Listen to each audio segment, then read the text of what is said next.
All right, hello, everyone. Happy Monday. Welcome to your weekly market check-in here with myself, Greta Wall, I'm your host, and I'm joined by Derrick Oldensmith today, the leader of the Pro Desk Virtual Trading Floor with T3 Live. And Derrick is a registered professional trader with T3 Trading Group as well. Quickly, let's take a look at the positions. Derrick is currently in as of 12:33 p.m. Eastern Time, is when he's long, short, and has traded in the morning as well. The topic today, Derrick, is DeepSeek Meltdown. And that is what we are seeing happen on Wall Street today. The news of the new DeepSeek AI out of China spooking a lot of tech today, especially the AI space, of course, in the US, the NVIDIAs, SMH, all of the chip makers. We've seen a bounce, though, off of the lows of the morning. And the Dow actually, last I checked, turning green as people kind of flee to those type of stocks instead of tech.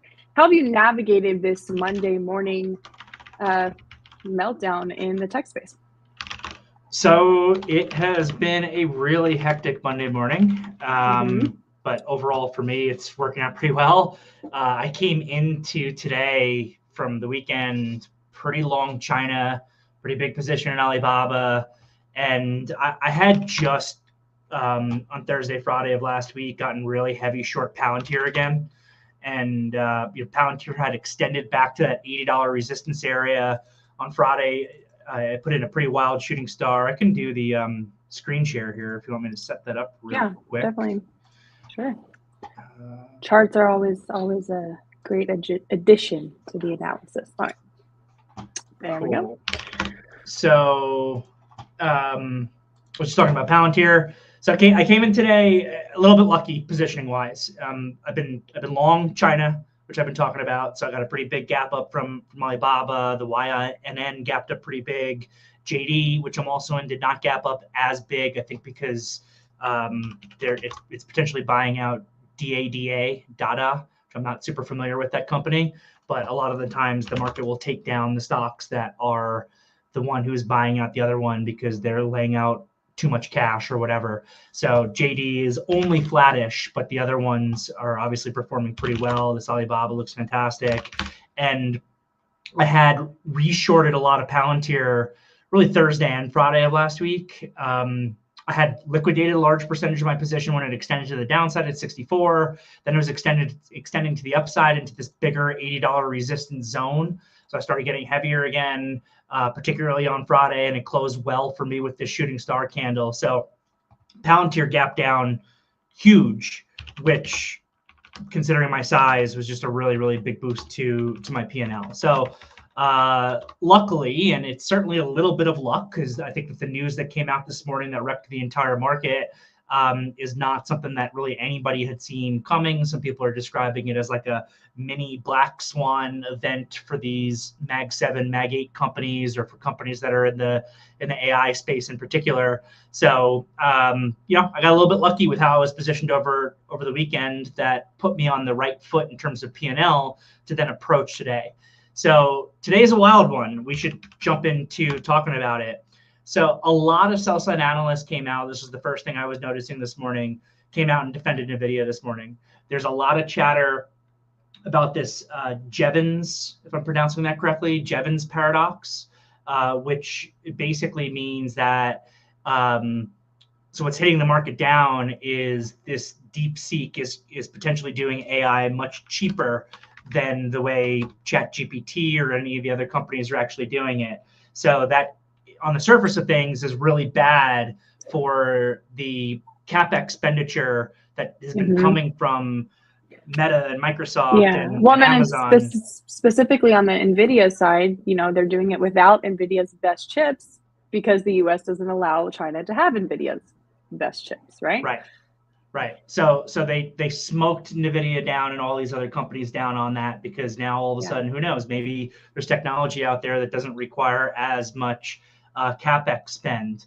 But the sell-side analysts are coming out with defenses of NVIDIA based on this Jevons paradox, which basically says that when AI actually gets cheaper, it leads to significantly more adoption. And then paradoxically, the increase in adoption might make total demand for GPUs end up higher overall. So that is the bull thesis that the sell side analysts are coming out with this morning.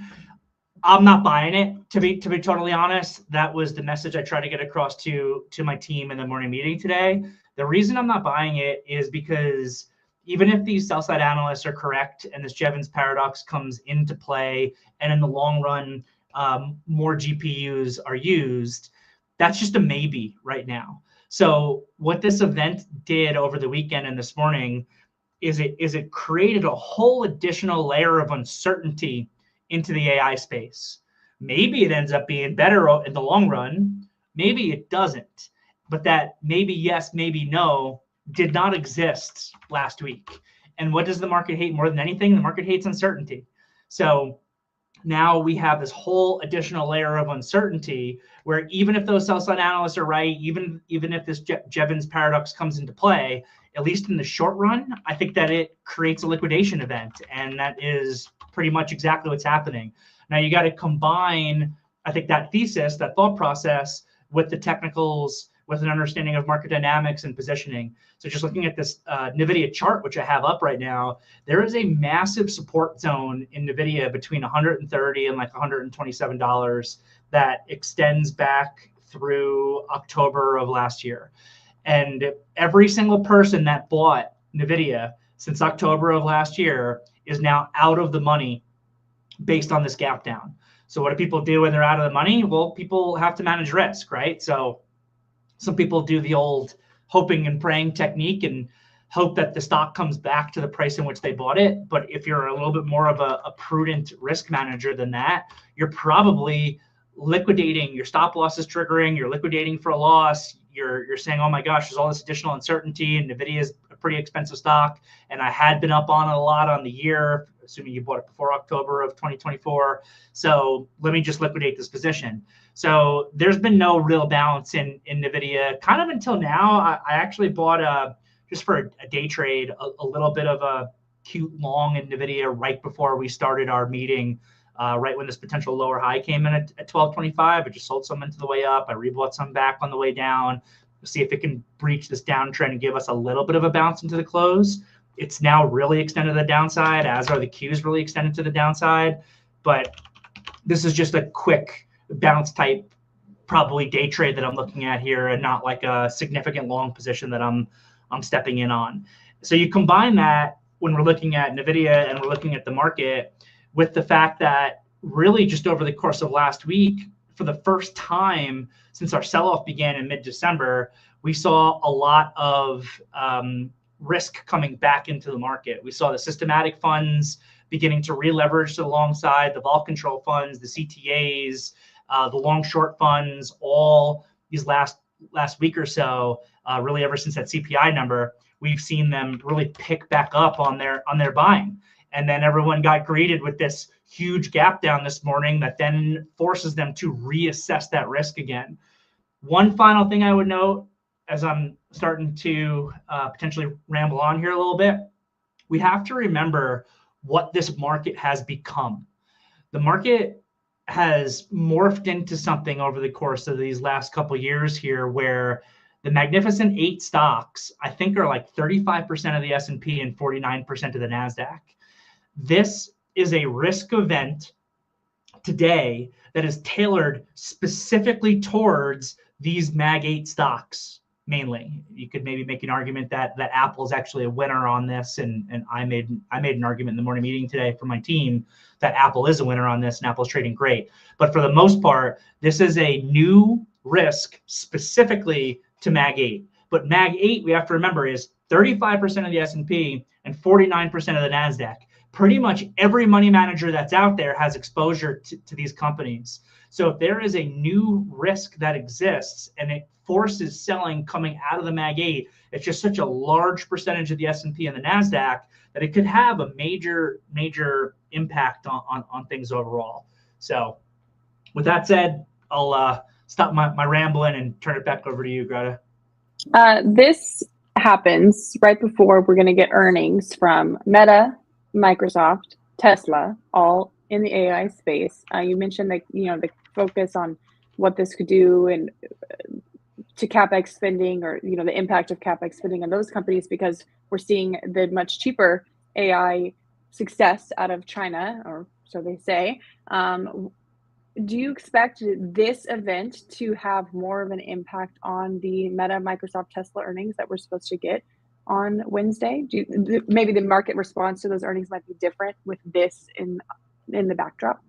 Sure. So it's going to be really interesting to see for the last couple quarters, and then I've been saying it for the last couple weeks that once again this quarter, and that's even before this news hit today, that one of the biggest risks I have felt that exists to this entire marketplace right now is the AI spend that these companies are doing actually beginning to translate into some return on investment. That's been the biggest risk. A lot of these Mag 7, Mag 8 companies are trading a little bit expensive from a multiple basis, but that expense will be justified if this spend hits the bottom line in a positive way. So now all of a sudden, this market might be a lot less forgiving on that AI spend if it doesn't turn into revenue from this last quarter when we see this earnings report. So that's kind of what I'm thinking, but we'll see what happens. All right. In addition to those big earnings this week, again, it's Meta, Microsoft, Tesla on Wednesday, and then Apple also on Thursday. We also get a Fed decision on Wednesday. This is like a huge week. We get a Fed decision on Wednesday, inflation data on Friday. The market's consensus for this Fed decision is no change in rates. Things will just remain steady, and the focus of course, will be on what the statement has to say, the difference in the language, and then really what the Fed chairman has to say in his press conference at 2:30. How are you positioning ahead of the Fed decision on Wednesday and feeling about this market environment and how the Fed may impact it? So it's going to be a pause. I think it's just about fully pricing in the market that they are going to pause the cutting cycle that had been ongoing. So what always moves markets is surprises, and I'm not anticipating any surprise. So I would broadly just expect that this becomes an event that delivers some degree of volatility. There could be a surprise around the forward forecasting for this year for cuts or even hikes. Who knows at this point? Probably cuts. So I think that you got to look towards the press conference for any potential surprises that could move the market. But it's very hard to do anything in anticipation of the Fed event. I think it's more about reacting. Like what you can do in anticipation is be prepared, know what the market consensus is, and then be ready to react to surprises. So that's what I'm doing. I know what the consensus is. I'm ready to react if there's a surprise. The surprise will bring the larger potential moves. When we look at the market action today with the DeepSeek spook happening in the market, we have the NASDAQ still down 660 points, the S&P 500 down 110 points. Those are, though, off of lows. I mean, when I looked earlier, the NASDAQ was down 900 almost points, so quite a bounce. The Dow turning positive today. We're up 109 points currently on the Dow. Do you think it's obviously people are saying, I don't want to be in these tech stocks. I don't want to be in these Mag 7, these AI exposed stocks. They're going to the more blue chip safety names that are in the Dow. The IWM getting some exposure earlier, the XBI also getting some exposure earlier. Does an event like this help to kind of spread out the trading and the exposure in the market? So the only thing that's trading well right now is the Dow. We had an opening bounce in the S&P, the Russell, and the NASDAQ, but that opening bounce was primarily because the gap was so huge, it extended us down by such a large degree that's normal. So we had a great opening bounce, and now we created a high in the Qs and the SPYs around 1040 this morning, and we've kind of rolled down. So you always need to measure the market in terms of its trend and in terms of extension. We have a lot of downside extension right now, especially in the NASDAQ because they gap down so big.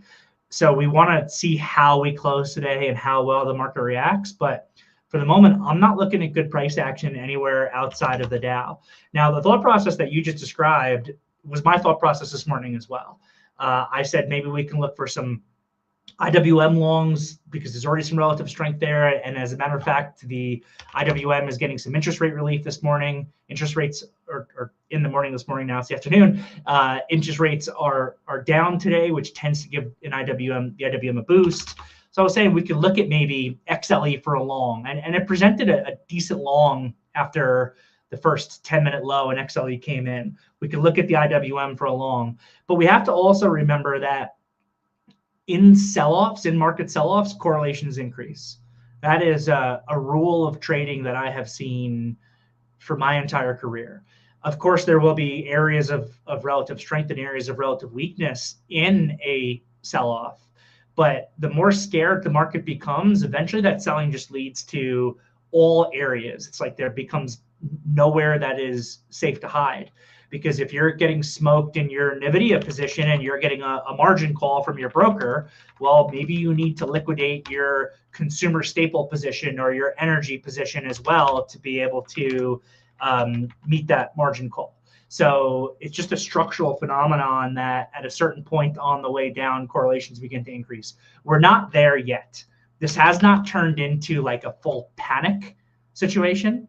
And as a matter of fact, we are still above major support levels from December and January for both the S&P and the NASDAQ. Though the NASDAQ is kind of threatening, that this QQQ ETF is threatening this 510 level today. It's trading $2 above it right now. But we're still above all of those major support levels. This has not turned into a full-blown panic, massive sell-off yet. I do think it actually has the potential to become that. But I don't want to jump to conclusions. I'm an evidence-based trader. I need to see the technicals as they build and develop. I want to see how we close today. Do we close on highs? Do we close on lows? Do we close somewhere in the middle? And I want to see what the gap looks like tomorrow and how we handle some of the now downside extension that we have for especially the Qs, but also the SPYs. All right, coming into this week, pre-knowing about this DeepSeek AI information, this was a big one. Like I mentioned, we have the Fed meeting on Wednesday, the Microsoft, Meta, Tesla earnings on Wednesday, the Apple earnings on Thursday, the inflation report on Friday. A big week, kind of many people, call it the Super Bowl of trading week. Does this news change the? Obviously, it changes the market environment going into all of those reports and numbers that are coming out. So does it change the game plan for those type of events? It doesn't really change the game plan for the events for me because I don't tend to take positions right before earnings. I tend to be more reactionary to what the earnings reports tell me and to how the market is trading them after the fact. I think that this did change the market itself, though. So one of my favorite exercises, and I think that this is a great exercise for anybody that's a trader that's out there to do, is I like to look at the technicals of the market on a daily chart. And I just ask myself, bullish, bearish, or neutral? And then based on the answer to that question, starting from the big picture before I work my way down to the small picture, bullish, bearish, or neutral, I have a general idea of how I want to be approaching the market. So back in December and the beginning of January, we had gotten to neutral and then like neutral bearish. And then when the CPI hit on January 15th, it brought us back to technically neutral and then shortly after technically bullish. Today's event actually just brings us back to technical neutral status in this market. So when I'm, and this is, everything else held equal, which is a terrible saying from economics that I don't like to use, but sometimes we have to, because there's a lot of other contexts that we need to think about when we're positioning in the market. But right now, I'm looking at an S&P and a NASDAQ that is technically neutral. It's technically in the midpoint of a range that it's traded in November, December, and January. So in a technically neutral market, it means that I could be looking for both longs and shorts based on relative strength and relative weakness, based on news events, based on different extension scenarios. And that's where we're at until I get more clarity. How can I get more clarity? I think if the SPYs get back above 600-ish, then we go back into more of a bull mode. If the SPYs get below 580, then we go back into more of a bear mode. And while we're trading between 580 and 600, I'm going to say that this market is really kind of technically neutral right now, and I can potentially be trading both sides of it. And then this is obviously going to be an evolving situation, and it's going to be heavily impacted by the earnings reports and by the Fed. So like I said, I'm more of a reactionary trader on a lot of that stuff, know what to expect, but then react to the surprises. And we'll see how it plays out over the course of the next week or two here. All right. Good stuff, Derrick. All right. I'll let you go. If anyone, let's go to my screen. There we go. For everyone who's with us, you can go to t3live.com/DO live to get Derrick's free ebook, the ebook about the benefits of prop trading. Again, Derrick is a professional prop trader with T3 Trading Group. So he's boots on the ground, knows what he's talking about when it comes to prop trading and what it can do for you as a trader. So again, t3live.com/DO live. Derrick, good luck today and the rest of this week. There's a lot coming ahead, which could mean a lot of opportunity. So I hope it's a good week for you, and I'll see you next week. Thanks, Greta. Have a great day. You too.